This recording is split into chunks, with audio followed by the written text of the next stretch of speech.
નમસ્તે વિદ્યાર્થી મિત્રો, કેમ છો બધા? મજામાં ને? આજે ધોરણ 5માં હિન્દી કરવાનું છે, તો તમે બુક કાઢી રાખો. તો હિન્દીમાં છે ચેપ્ટર છે 5મું, ચિડિયાઘર કી શેર, એટલે આપણે પ્રાણી સંગ્રહાલય. તો આપણે પાઠની શરૂઆત કરશું તે પહેલાં આપણે થોડાક શબ્દાર્થ સમજી લઈ, પછી પાઠની શરૂઆત કરે. તો આપણે કેટલાક હવે શબ્દાર્થ જોશું. તો છે ચિડિયાઘર. चिड़ियाघर એટલે શું થાય? वह जगह जहाँ पशु पक्षी देखने के लिए रखे जाते स्थान. એટલે પશુ પંખી ને પ્રાણીઓને હોય ને એ રાખ્યું હોય ને એનું ઘર પ્રાણીનું એમ. वाड़ा घिरा हुआ स्थान, घिरा हुआ स्थान. खोल कछुए के ऊपर का सख्त भाग. कछुओ હોય એટલે કछुआ એટલે કાચબો, કાચબા ઉપર જે ઓલો ભાગ હોય ને એ. लगूर एक विशेषण प्रकार का बंदर जिसका मुंह काला तथा पूछा लंबी होती है. એટલે શું છે? વાંદરો હોય, બંદર એટલે વાંદરો હોય, તો એનું મુંહ કાલું અને પૂંછડી હોય છે બહુ લાંબી હોય છે. હરિયલ રંગ એટલે હરે રંગવાલા. હરિયલ એટલે હરે, હરે એટલે કે લીલા રંગવાળા. તો આપણે આ શબ્દાર્થ સમજ્યા. तो हजी एक बार रिवीजन करें. चिड़ियाघर वह जगह जहाँ पशु पक्षीओ देखने के लिए रखे जाए. એટલે પશુ પંખીઓને રાખવાની જગ્યા એટલે સ્થાન, જે આપણે એક જગ્યાએ પશુ પંખી રાખે એ. बाड़ा घिरा हुआ स्थान. खोल कछुए के ऊपर का सख्त भाग. लंगूर एक विशेषण प्रकार का बंदर जिसका मुंह काला तथा पूंछ लंबी होती है. हरियल એટલે હરે રંગવાલા. તો આપણે શબ્દાર્થ જોયો. હવે આપણે પાઠની સમજૂતી જોશું. તો પાઠ હવે આપણે સમજશું. તો પાઠનું નામ શું છે? ચિડિયાઘર કી શેર. ચિડિયાઘર એટલે પશુ પંખી અને પ્રાણીઓનું એનું સંગ્રહાલય છે, એ આપણે હવે જોશું. इस कहानी में चिड़ियाघर के कुछ जानवरों के बारे में बताया गया है. એટલે આ પાઠમાં છે આપણે ચિડિયાઘર એટલે કે પ્રાણીઓ વિશે આપણે કેટલીક માહિતી આપી છે અને બતાવે છે. તો આપણે હવે શરૂઆત કરશું. કલ ગીતા अपने दादाजी के साथ चिड़ियाघर गई थी. એટલે કાલે ગીતા તેના દાદાજી સાથે ચિડિયાઘર એટલે પ્રાણી સંગ્રહાલયમાં ગઈ હતી. કાલે ગીતા પોતાના દાદાજી સાથે પ્રાણી સંગ્રહાલયમાં ગઈ હતી. ઉસને દેખા કી એટલે એને જોયું. આ કેનું ચિત્ર છે? તો કે શેર. શેર એટલે તો કે સિંહ. उसने देखा कि शेर के पिंजरे के पास बहुत भीड़ थी. એટલે સિંહના પાંજરા પાસે બહુ મોટી ભીડ હતી. સિંહના પાંજરા પાસે શું હતી? બહુ મોટી ભીડ હતી. શેર ગરજતા તો સબ ડરકર પીછે હટ ગયે. શેર છે એ સિંહ છે એ પોતાની ગર્જના કરે છે તો બધા માણસો એ પાછળ ભાગી જાય છે, ડરીને ખસી જાય છે, પાછળ ખસી જાય છે, પાછળ ખસી જાય. સામને લોગ આગળનું ચિત્ર દેખાય. તો કે બંદર કો બંદર ક્યાં ખાય છે? તો કે આ મગફળી એટલે કે માંડવી ઓર કેલે ખીલા રહે તે. એટલે વાંદરાને બધા માંડવી ના બી અને કેળા ખવડાવે છે. દાદાજીને કહા દેખો વહ લીખા હે. એટલે દાદાજી કહે છે કે જો અહીંયા કંઈક લખ્યું છે. चिड़ियाघर के जानवरों को खाने देना मना है. चिड़ियाघर એટલે કે પ્રાણી સંગ્રહાલયમાં ખાવાનું આપવાની મનાઈ છે. બોર્ડ માર્યું. ગીતા બોલ ઉઠી એટલે ગીતા બોલે છે. દાદાજી એટલે શું કહે? દાદાજી વહ દેખીએ. કાલે મુકા બંદર એટલે બંદર એટલે વાંદરાનું મોઢું કેવું છે? કાળું છે. દાદાજી હસ પડે ઓર બોલે બિટિયા એટલે દાદાજી હસે છે અને કહે છે કે બોલ બેટી. વહ બંદર. આ કેનું ચિત્ર છે? બંદર. બંદર એટલે કે વાંદરો. વહ બંદર હે એટલે આ વાંદરો છે. લંગૂર કા મુંહ કાલા હોતા હે. એટલે લંગૂર એટલે કે વાંદરાનું મોઢું કેવું છે? કાળો મોઢાવાળો વાંદરો છે. હવે જો આ કેનું ચિત્ર દેખાય? તો કે ગેંડો. ગેંડો દેખાય છે. તો ઈ કેવો છે? તો કે ઈ જો એનો નાક ને પછી ઉપર સૂંઢ ને જેવું દેખાય તો આ કોણ છે? ગેંડો. એક જગહ गेंडा दिखाई दिया એટલે એક જગ્યાએ गेंडो દેખાય છે। जिसकी नाक पर बड़ा सा सिंगड़ा था એટલે એની નાક ઉપર શું છે તો કે મોટું સિંગડું છે। જો અહીંયા દેખાય છે મોટું સિંગડું છે सिंगड़ा। साथ वाले बाडे में लंबी गर्दन वाला है એટલે એની બાજુમાં કેવું છે તો કે લંબી ગરદન એટલે લંબી ડોકવાળું કયું પ્રાણી છે તો કે જીરાફ દેખાય છે। લાંબી ડોક કોની છે તો કે જીરાફની દેખાય છે। धीरे धीरे टहल रहा है એટલે धीरे धीरे टहल એટલે ચાલ રહે। गीता दादाजी को खींचते हुए आगे ले गई એટલે ગીતા છે એના દાદાજીને હાથ પકડીને આગળ લઈ જાય છે હાથ ખેંચીને। વહાં આ કોણ છે કાળું પ્રાણી તો કે રીંછ છે। કાળું કાળું છે ને આખું પ્રાણી તો આ કયું છે તો કે રીંછ છે। वहाँ दो पैर पर खड़ा था એટલે રીંછ છે એ બે પગે ઊભો છે।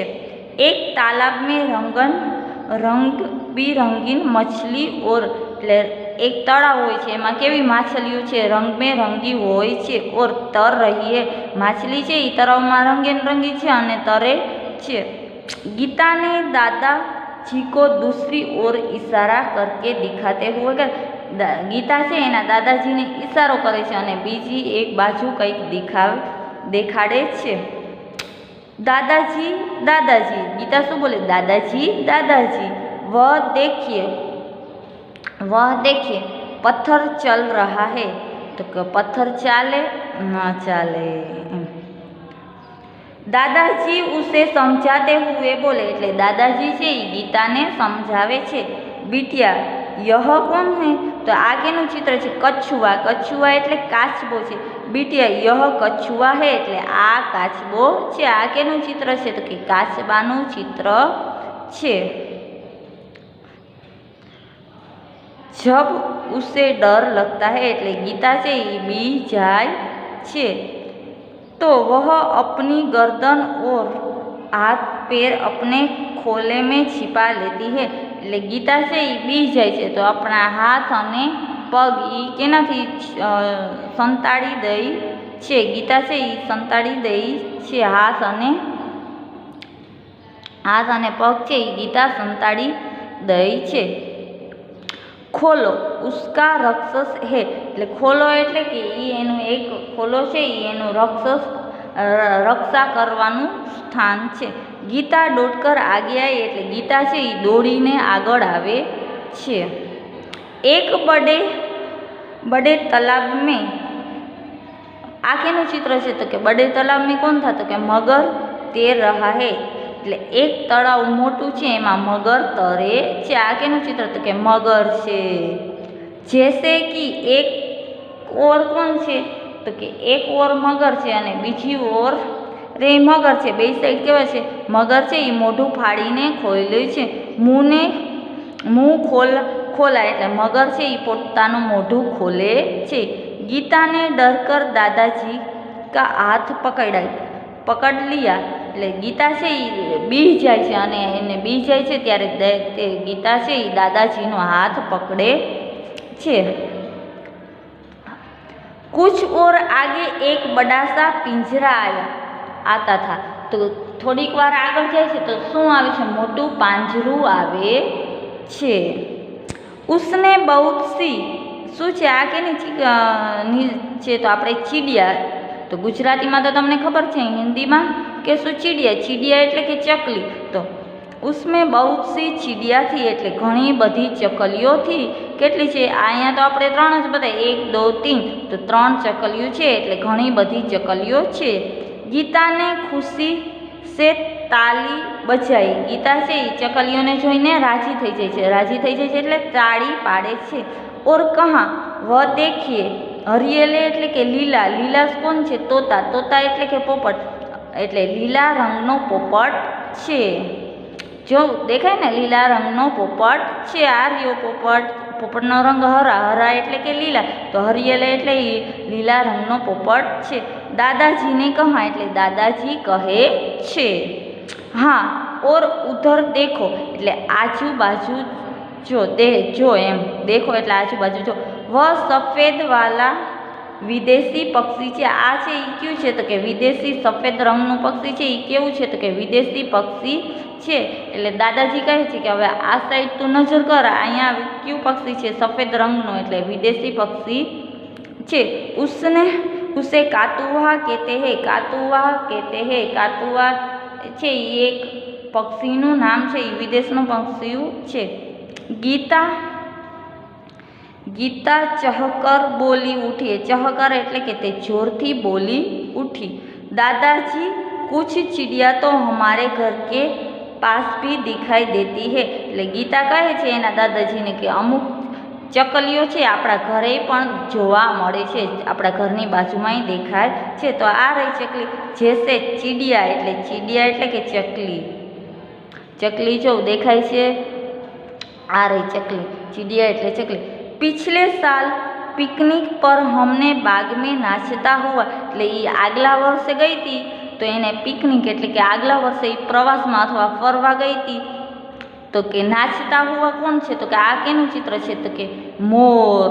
મોર દેખાય છે. તો કે નાચતા હુઆ મોર ભી દેખા થા. એટલે નાચે છે ને મોર હોય એ પોતે ખુશ થઈ જાય, અને વરસાદમાં પણ એ ગમે ત્યારે જ્યારે ખુશ થાય ત્યારે એ મોર નાચે છે.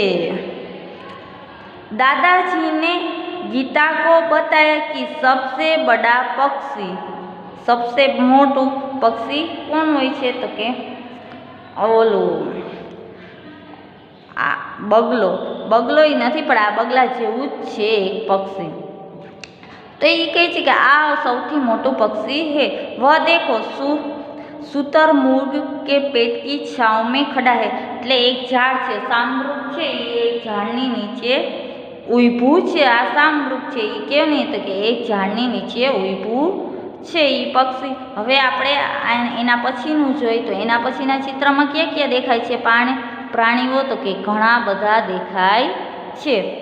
તો આ કેનું ચિત્ર છે? તો કે હાથી. હાથીનો રંગ કેવો છે? તો કે હાથી. હિન્દીને હાથીમાં હાથી જ કહેશું, ગુજરાતીમાં હાથી કેવું? તો ચિડિયા ઘર મેં હાથી ઓર ઊંટ. આ કેનું ચિત્ર છે? તો કે હાથી ઓર ઊંટ. એટલે હાથી અને ઊંટ. કેનું છે? હાથી અને ઊંટ.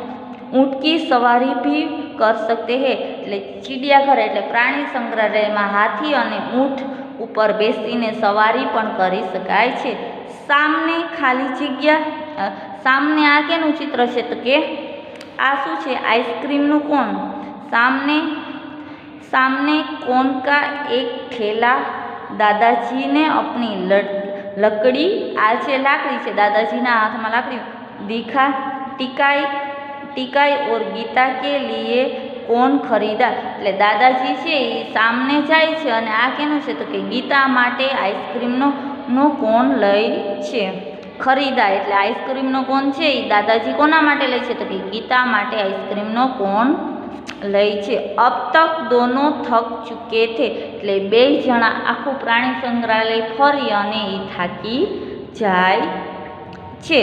વે ચિડિયાઘર કે સે બહાર નીકળતે. એટલે કે બહાર એટલે કે હવે આ ચિડિયાઘર છે એનો દરવાજો છે. હવે પ્રાણી સંગ્રહાલય, ચિડિયાઘર એટલે કે પ્રાણી સંગ્રહાલયમાંથી બહાર નીકળતે હે.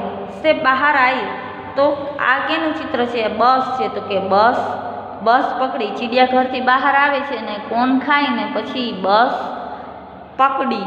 ઓર અપને ઘર આ ગઈ. એટલે બસ ચિડિયાઘરથી બહાર નીકળે છે એટલે બસ પકડી અને પોતે ઘરની બહાર આવી જાય છે. અને પછી દાદાજીને ચિડિયાઘરમાં વાતચીત કરે છે. તો આપણે આજે અહીંયા પાઠને સમાપ્ત કરે છે. નેક્સ્ટ લેક્ચરમાં આગળ ચર્ચા કરશું. નમસ્તે, અસ્તુ.